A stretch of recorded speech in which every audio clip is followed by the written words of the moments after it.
আসসালামু আলাইকুম। হিন্দু ভাই ও বোনেদেরকে জানাই নমস্কার, অন্য ধর্মের জাতি ভাই ও বোনেদেরকে জানাই আদাব। আমি তান্ত্রিক বড়ু। আজকে মেয়ে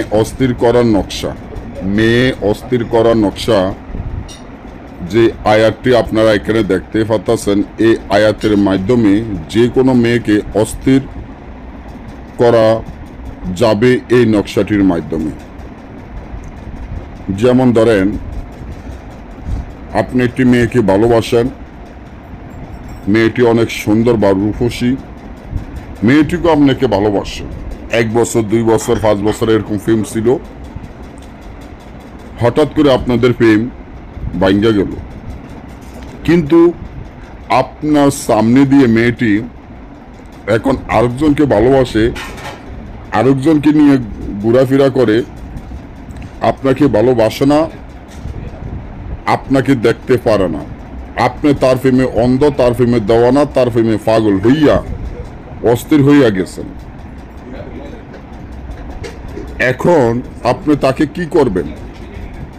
কিভাবে তাকে আপনার প্রেমে পাগল করিয়া রিটার্ন আপনার কাছে আনতে পারবেন?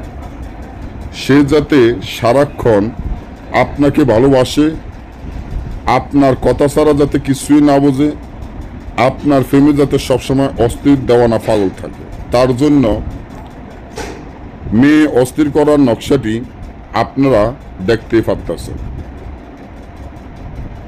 মেয়ে যদি তার শরীর বন করেও রাখে, যত রকমের তাবিজ থাকুক, মেয়ে আপনার প্রেমে অস্থির হইতেই হবে, আপনার প্রেমে দেওয়ানা হইতেই হবে। মাত্র 2 ঘন্টার মধ্যে দেখবেন সে আপনার প্রেমে এতটা অস্থির দেওয়ানা পাগল হবে, যেটা আপনি নিজেও কল্পনাও করতে পারবেন না। তো মেয়েটির জন্য, মেয়েটির নাম, মেয়েটির মায়ের নাম, মেয়েটির 1 কপি ছবি, আপনার নাম, আপনার পিতার নাম, আপনার 1 কপি ছবি, 2টা ছবি একত্র করে এই আয়াতটা লিখবেন। এই তাবিজটা লিখিয়া, তাবিজটা আপনারা যে কোনো মাছের গলায় বাঁধিয়া নদীতে ছেড়ে দিবেন। সাথে সাথে দেখবেন ওই মেয়ে অস্থির হয়ে আপনার মহব্বতে পাগল হয়ে আপনার কাছে ছুটে আসতে বাধ্য হবে। যদি না বোঝেন বা আমাদের থেকে কাজ করে নিতে চান, যে কোনো কাজ, স্ক্রিনে দেওয়া নাম্বারে যোগাযোগ করবেন। ভালো থাকবেন, ধন্যবাদ।